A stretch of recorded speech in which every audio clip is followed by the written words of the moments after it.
Biarkan saya mengatakan ini. Alkitab mengatakan bahwa Daniel berdoa seperti kebiasaannya, 3 kali sehari. Mengucap syukur. Untuk apa dia mengucap syukur?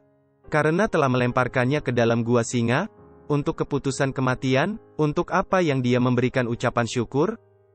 Ketika Anda mendapat kesulitan, berdoa bersyukur kepada Tuhan, tidakkah Anda berpikir bahwa itu harus menjadi doa kita? Ya Tuhan, sembuhkan aku. Ya, jangan salah paham. Tidak apa-apa untuk menyampaikan masalah dan kebutuhan Anda di hadapan Tuhan. Tetapi tidak sebelum Anda bersyukur kepada Tuhan. Itu tidak datang lebih dulu. Oh, beri aku, berkati aku, bantu aku, sembuhkan aku. Pekerjaan saya, keluarga saya. Dan kemudian terima kasih. Amin. Tidak. Tuhan layak untuk kita puji. Para malaikat memuji Dia 24 jam, 7 hari. Layaklah anak domba dan mereka tidak pernah berhenti. Itu tidak pernah cukup. Mereka menyembahnya dan mereka berkata, layaklah anak domba. Dan mereka melihatnya, wow, layaklah anak domba. Dan mereka berkata, wow, layaklah anak domba. Dan mereka tidak berhenti. Dan mereka berkata, tidak peduli seberapa banyak kita bernyanyi, masih layak untuk dikatakan. Jadi pada dasarnya jika Anda menghabiskan waktu Anda dalam doa, memuji Tuhan, iman Anda akan meningkat. Dan kemudian aman bagi Anda untuk menyebutkan masalah Anda. Karena Tuhan menjawab doa iman. Bukan doa keraguan. Apakah Anda memahami saya? Daniel berdoa memberi ucapan syukur untuk apa? Mengucap syukur, nomor 1 untuk janji Tuhan. Seperti, Tuhan adalah perlindungan dan kekuatan kita. Bantuan yang sangat tepat dalam kesulitan. Apakah Anda percaya janji ini? Nah, jika Anda percaya, Anda harus mengatakannya dengan keras ketika Anda berdoa. Seperti, malaikat Tuhan berkemah di sekeliling orang-orang yang takut akan Dia. Lalu meluputkan mereka. Apakah Anda percaya janji ini? Ya. Ada ratusan janji seperti ini juga. Bagaimana jika dalam doa, Anda benar-benar mengucapkannya dengan lantang janji-janji Tuhan? Anda membuat daftarnya dan membacanya di hadapan Tuhan. Tuhan, terima kasih atas janji-janji ini. Dan Anda mulai membacanya. Semakin banyak Anda membaca, semakin banyak kegembiraan Anda miliki, dan terus membaca dan Anda mulai bernyanyi.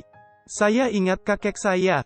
Dia akan selalu bernyanyi, dan dia sudah tua, dia berusia 103 tahun, dan suaranya melakukan itu.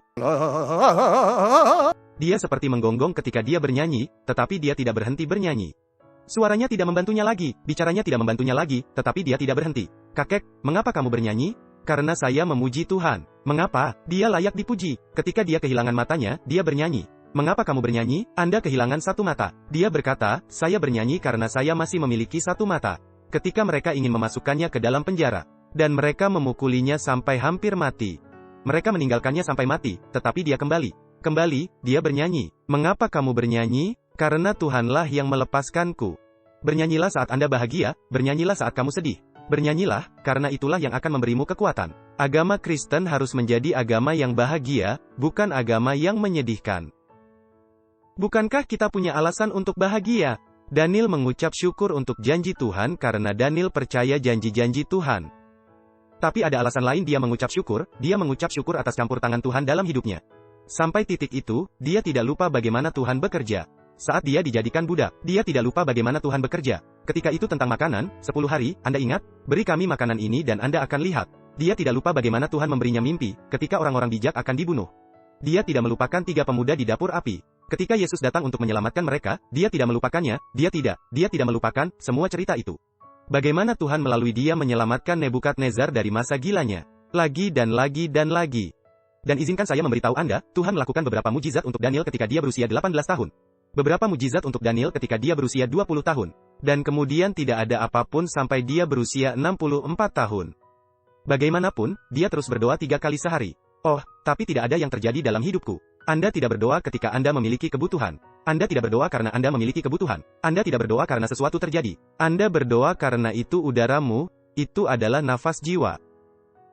Ini adalah gaya hidup. Dan setelah 64 tahun, hal besar lainnya terjadi dalam hidupnya. Dan kemudian tidak ada apa-apa sampai dia, tidak ada apa-apa sampai dia berusia 84, 85, 84 setengah, kita kira. Berdasarkan sejarah, dan arkeologi, dan Alkitab. Dan tidak ada yang terjadi lagi selama 20 tahun. Dia terus berdoa 3 kali sehari. Tidak ada yang berubah. Kemudian dia mengalami krisis. Dia terus berdoa 3 kali sehari. Mengapa? Apa yang membuatnya tetap berdoa? Begitu tenang, damai yang melampaui pemahaman atau kebijaksanaan manusia manapun. Apa yang membuatnya begitu tenang? Sederhana, kehidupan doanya. Doa itu bukan karena Anda ada kebutuhan. Doa adalah masalah hubungan. Dan dia banyak berdoa sehingga dia mengenal Tuhan. Dan mengenal Tuhan adalah hidup yang kekal. Dia sangat mengenal Tuhannya sehingga dia memiliki kedamaian.